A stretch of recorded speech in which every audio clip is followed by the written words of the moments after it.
Olá, família, tudo bem com vocês? João Costa para mais um episódio aqui no nosso canal. Só pedindo para você gentilmente se inscreva, dê seu curtir. Agora a gente está no YouTube e no Rumble também. Dá uma força pra gente, fechou? Hoje é dia 2 de janeiro de 2023. O ladrão subiu a rampa. Que loucura! Agora é 16 horas e 37 minutos, horário de Brasília. Eu vou ler um texto aqui para vocês do livro do Olavo de Carvalho, Foro de São Paulo. São alguns artigos que ele publicou ao longo de sua vida.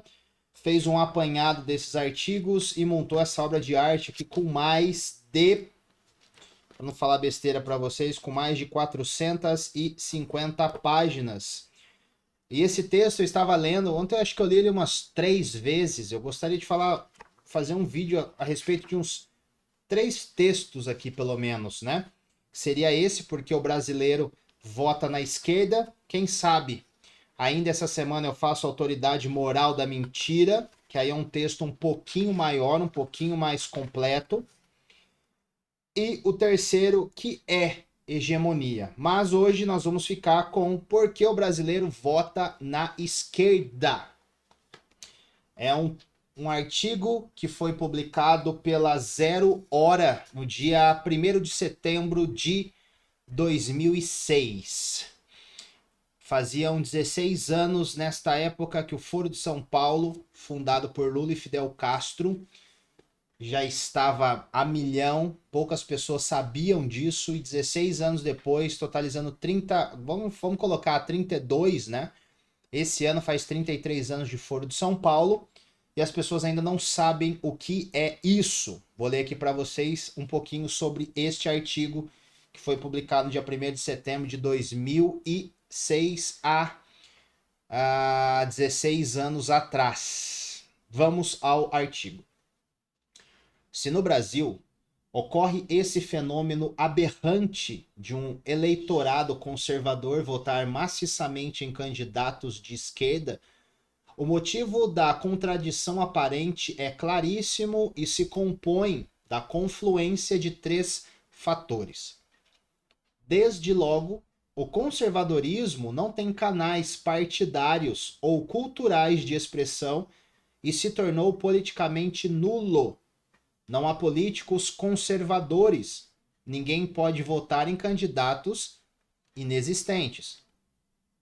De outro lado, o esquerdismo usa uma linguagem nas suas discussões internas, outra para falar com o povo. É só na primeira delas assume sua verdadeira identidade ideológica. Na outra, ele dilui sua imagem em generalidades moralistas, nacionalistas e populistas. É um discurso maliciosamente escorregadio que evita o jargão marxista e impede o povo de identificar a esquerda brasileira com a revolução neocomunista continental. Até observadores estrangeiros qualificados, mas que desconhecem os documentos internos do PT e do Foro de São Paulo, como por exemplo, aí ele vai citar 3 nomes, né? Álvaro Vargas Llosa, Otto, acho que é Rich que fala, e o próprio subsecretário Tom Shannon. Lembrando que esse artigo foi publicado pela Zero Hora no dia 1º de setembro de 2006. Se deixaram enganar por essa falsa aparência, imaginando o esquerdismo brasileiro como populista em vez de comunista. A população local, é claro, cai no engodo ainda mais facilmente. Mesmo entre pessoas letradas, é comum a reação. Abre aspas. Lula? Comunista? Você está doido. Fecha aspas. O próprio Lula pode dizer, sem que ninguém o contestasse, que não apenas nunca foi comunista, como não é e nem é mesmo esquerdista. Essa declaração seria considerada cínica, inaceitável e até criminosa se a plateia não ignorasse que o declarante foi fundador e presidente da maior organização pró-comunista do continente. Em terceiro lugar, O sucesso de 40 anos de revolução cultural gramsciana foi tão avassalador, dada a completa falta de resistência, que os valores, critérios e até caçoetes mentais do movimento comunista internacional se incorporaram no senso comum brasileiro e já não são reconhecidos como tais. São aceitos passivamente pela sociedade, sem consciência de suas implicações ideológicas. Somem esses três fatores e compreenderão por que um povo conservador vota em candidatos comunistas. Ele não sabe que são comunistas, não sabe que há um movimento comunista ativíssimo no continente e não tem a menor ideia das consequências do seu voto. As eleições brasileiras são uma farsa, no sentido mais exato e integral do termo. Não havendo partidos ou políticos de direita no Brasil, toda a confrontação direita-esquerda que se vê atualmente é uma obra de engenharia social, criada pela própria esquerda com três objetivos. Primeiro, ocultar sua hegemonia e seu poder monopolístico sob uma aparência de disputa democrático normal. Segundo, neutralizar quaisquer tendências direitistas, canalizando-as para uma direita pré-fabricada, a direita da esquerda, o que se observou muito claramente nas duas campanhas eleitorais de Fernando Henrique Cardoso, o marxista gramsciano, que foi alegremente aceito como depositário, aí ele abre aspas aqui, infiel, é óbvio, da confiança do eleitorado direitista. E terceiro, dominar todo o espaço político por meio do jogo de duas correntes partidárias fiéis ao mesmo esquema ideológico, só separadas pela disputa de cargos, como aliás o reconheceram explicitamente o próprio Fernando Henrique e o professor Cristóvão Buarque, então dos mentores do PT. Essas três linhas de ação definem exatamente o que Lenin chamava estratégia das tesouras, termo inspirado na ideia de cortar com duas lâminas. Aqui eu faço um parênteses para a Brasil Paralelo, o Teatro das Tesouras, que trouxe imagens e um roteiro muito bem elaborado, com uma criação maravilhosa dos guris que fizeram esse trabalho incrível da Brasil Paralelo, onde traz o Teatro das Tesouras, que mostra de forma muito bem clara o que o Olavo de Carvalho está dizendo aqui neste artigo que foi publicado lá em 2006, no dia 1º de setembro. O Teatro das Tesouras. E a gente pega aqui, ó, olha que incrível, né? Lenin, dos maiores comunistas do mundo, Lenin, que cunhou esse termo, né? Estratégia das Tesouras. O PFL, acho que não existe mais esse partido no Brasil, o PFL, lembrando que esse texto é de 2006, para deixar muito bem claro, ok? O PFL poderia ser um partido de direita, mas como só quer cargos e não tem nenhuma perspectiva de poder, consentiu em tornar-se um filial do PSDB. O PMDB é esquerdista desde a origem e está repleto de comunistas. O PSDB, a direita da esquerda, é a boca de funil para onde converge o que possa restar de direitismo hipotético nesses outros partidos. Tal como o PT, esse partido nasceu na USP e sua única função no conjunto da estratégia comunista uspiana é impedir que os descontentes com o PT acabem se aglutinando numa direita genuína que nasceu através de Jair Bolsonaro. Esse é o trabalho muito bem feito de anos e anos e anos e anos e anos e anos e anos pelo Foro de São Paulo.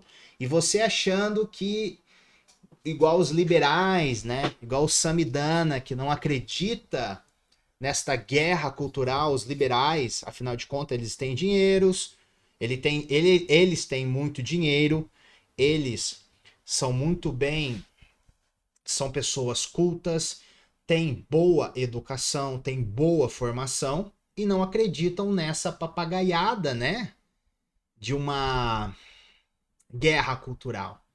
Mas o que percebemos hoje é que, mesmo com um discurso muito bravo do Lula nesta candidatura, dizendo para que veio, deixando muito bem claro qual era a sua postura, mesmo assim, os liberais, as pessoas com dinheiro, empresários, apostaram na volta do PT ao poder. E aí eu tenho duas questões que a gente levanta. Ou essas pessoas são muito ignorantes, deixando-se levar por esse discurso, ou realmente elas são partilham desta mesma linha de pensamento. Esse é o texto de 2006, há 16 anos atrás, que continua tão rico em conteúdo, e vocês vão ver que, ao longo desses anos, muitas outras palavras de Olavo de Carvalho, que foram ditas muitos anos atrás, voltarão com uma eloquência muito forte. Suas palavras ganharão vida e a sua teoria pode trazer um nascimento da nova direita no Brasil. Precisamos de um partido de direita, mas um partido que seja criado com regras muito específicas contra a corrupção, onde pessoas que entraram, que devem entrar e se corrompam, sejam de uma forma ou outra punidas. Esse partido tem que vir forte, com uma base, com uma postura muito forte. Um trabalho muito bem feito que vai ser pelo Ítalo Marcilli e também que já vem sendo executado há muito tempo pelo pastor Anderson Silva em Brasília, que, se eu não me engano, é Escola Governe, trazendo os valores judaico-cristãos para moldar de dentro para fora, para potencializar aquilo que a pessoa tem. Porque senão acontece igual o último vídeo, o último episódio que nós fizemos aqui para vocês. Deixa eu pegar o nome aqui. Que é uma da ex-ministra de Bolsonaro que virou a casaca. Ex-ministra de Bolsonaro, que foi publicado agora de pouco. Entre outros que foi o vira-casaca. Mas essas pessoas que chegam lá, por exemplo, elas já tá corroído por dentro. Essa pessoa, por exemplo, aqui, que eu acabei de citar no último vídeo, ela não conseguiu ser senadora, Damares venceu ela e virou a casaca. Por quê? No partido do Lula, ninguém perde, todo mundo ganha. Então, por exemplo, Frei Choque foi para governador do Rio de Janeiro, ele perdeu as eleições, ele vai estar agora ele ganhou um ministério, que eu não me recordo o nome agora. Veio na cabeça, mas eu não quero falar bobagem para vocês. O Haddad perdeu no governo de São Paulo, virou ministro da Fazenda. Entre outros casos. Então, assim, neste governo, os compadres todos participam. E eles não estão de brincadeira. O que nós podemos fazer agora é unir forças, saber onde nós estamos pisando e o que é preciso fazer para lutarmos esse bom combate. E talvez nós não vamos colher os frutos para nós, mas com certeza deixaremos um legado, deixaremos uma boa plantação para os nossos filhos e para os nossos netos nas próximas gerações. E se você não tem filho, se você não tem neto, talvez não seja por você, mas seja por seu sobrinho, seja por um gurizinho que te ama e você não pode deixar com que essas ideologias, com que essas babaquices continuem reinando no nosso meio. É simples assim. Não é mais por mim, não é mais por você, é por eles. É por eles. O que nós vamos fazer hoje que vai influenciar a vida deles daqui 20, 30 anos. Esta é a grande sacada. E um dia eles vão olhar para nós e falar: por que vocês não fizeram alguma coisa? Por quê? Porque vocês entregaram o queijo para o rato. Não é possível. Não é possível. E aí ficaremos como? Como vamos olhar no fundo dos olhos deles? Essa é a grande questão. Fechou? Deixe o seu comentário, curta o nosso vídeo E se inscreva. Agora a gente tá no YouTube também, a gente tá no Rambo. Um dos dois lá para você. Se você tem os dois, se inscreva nos dois. Fechou, queridos? Um grande abraço. Tempos difíceis virão pela frente no nosso Brasil, mas nem tudo está perdido, felizmente.